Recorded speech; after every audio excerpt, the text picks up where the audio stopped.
Let's go to Sam Kiley, who is live on the ground in Kharkiv, Ukraine. Sam, tell us about what happened overnight and set the scene for us right now.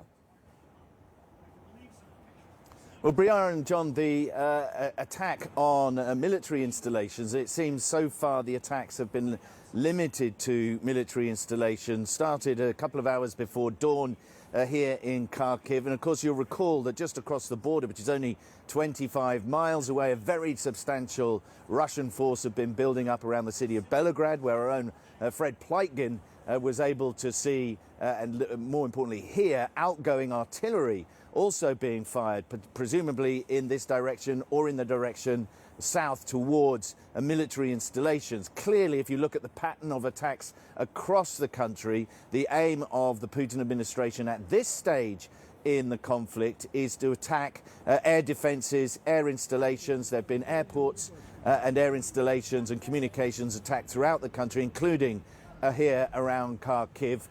The mayor of Kharkiv has asked people to remain at home. Some people have heeded those words. Some shops are closed, some are open, and the metro system is now it's also, public transport is still running, but the metro stations are also being opened up for use as places to shelter if the conflict comes closer to this city of at least 1.5 million people. The real estimates probably should put that more around 2 million. It's the second biggest city in the country, but it's a significant target depending on what Putin's game plan is. Is he trying to draw Ukrainian forces away from the east by that threatening move with the transporter crossing from Belarus south towards Kiev? Is he trying to do the same by threatening Kharkiv while simultaneously knocking out the wider defensive capabilities of Ukraine, whilst carving off those two substantial provinces in the east, Luhansk and Donetsk oblasts? We don't know yet exactly what the game plan is. He has insisted that he is coming into the country, sending troops in this war to protect, he says, Russians against what he's called Nazis and occupiers. And there has been in the past, of course, intelligence saying that they had lists of people that they were going to kill, capture and jail as part of this program to attack the structures, the political structures that are still running the country here. John, Brianna?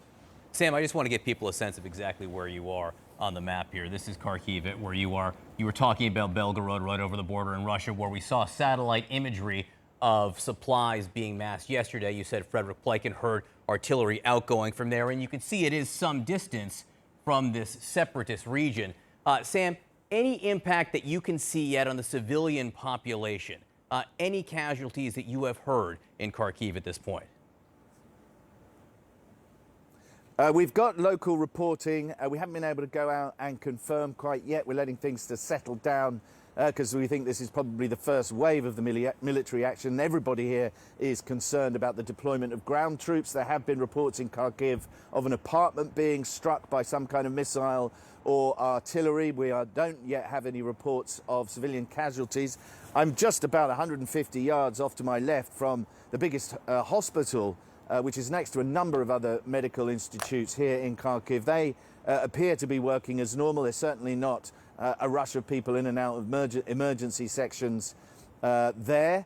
The population is milling around. Some people are out on the streets. The majority, I'd say, have stayed in. There are also claims, John and Brianna, coming from, and again, we have not been able to verify this, of the Ukrainians having knocked out what they are claiming is 4 Russian tanks on the ring road that surrounds Kharkiv. Kharkiv has got a very, very clear ring road around it. There have been some social media posts on that, which we're investigating. And the Ukrainian Ministry of Defense is also saying that close to Kramatorsk, which is where myself and my team were operating yesterday on what was the front line down there, they're claiming that there have been a number of aircraft downed, Russian aircraft downed, by Ukrainian forces, and further south even a number of Russians being killed by Ukrainian forces. In all of these Ukrainian Ministry of Defense claims, we only have their word for it, and as you know as well as we do, the first casualty in war is frequently the truth.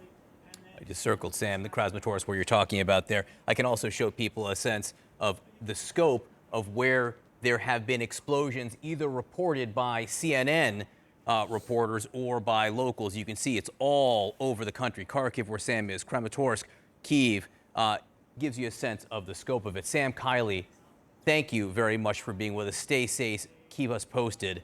Let's go now live to Lviv. This is in western Ukraine. Want to bring in CNN's Michael Holmes. This is where Michael is.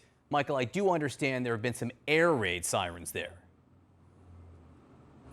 Yes, there have multiple times, John. You know, just to give you a sense, this is a city. It's in the west of the country. It's not far to Poland from here. This is where the embassies all fled to, if you like. They moved their staff out of Kyiv, the capital, and they came here to Lviv. The U.S. staff, in fact, for their own safety, they zip across to Poland and spend the night there. Then they come back to work here in Lviv during the day. Yeah, just not long after dawn, we had the first of the air raid sirens. We heard them probably 8 separate times in different parts of the city too, over the course of the next couple of hours. Haven't heard them for a couple of hours. That's a good sign. Meanwhile, you know, we've seen things like runs on the ATMs here. That's what people are doing. Long lines, I think you're seeing there, of gas stations, people trying to gas up their cars, get some fuel supplies. Huge lines there, but also at ATMs. We got video earlier of some people in an air raid shelter singing songs to try to keep their spirits up. Local television here came on. Oh, that's the video there. Yeah, it was remarkable, really, just trying to, you know, stay positive in a situation where it's almost impossible to do so. Earlier state television was on. This is around the time of the air raid sirens, telling people to stay in their homes, gather their documents and to wait further instructions, and to stay calm, which clearly is fairly ridiculous in this sort of situation. I mean, you got a sense here, John, of, you know, I've been here for a couple of weeks, and anticipation has been perhaps the strongest word you could use. People have been going about their daily lives, been very calm, but now it's turned to, you know, real anxiety. I mean, so many people thought it would not come to this, and yet here we are, John. And again, to give people a sense of where Michael is, Lviv is all the way here. As he said, the far west of the country. If there are air raid sirens there, you get a sense of the concern, the scope of the concern all over this very large nation of 44 million people. Michael, electricity, internet, basic services, any signs of disruption to any of that yet? No, and that has been a big fear, of course, and that's something, you know, the Russians, they could turn that off pretty easily if they wanted to, either by hitting installations or cyber warfare or whatever. They could shut down electricity. That would cause a lot of, you know, panic, really, because, you know, once you're out of that, you're out of water. Water won't generate without power.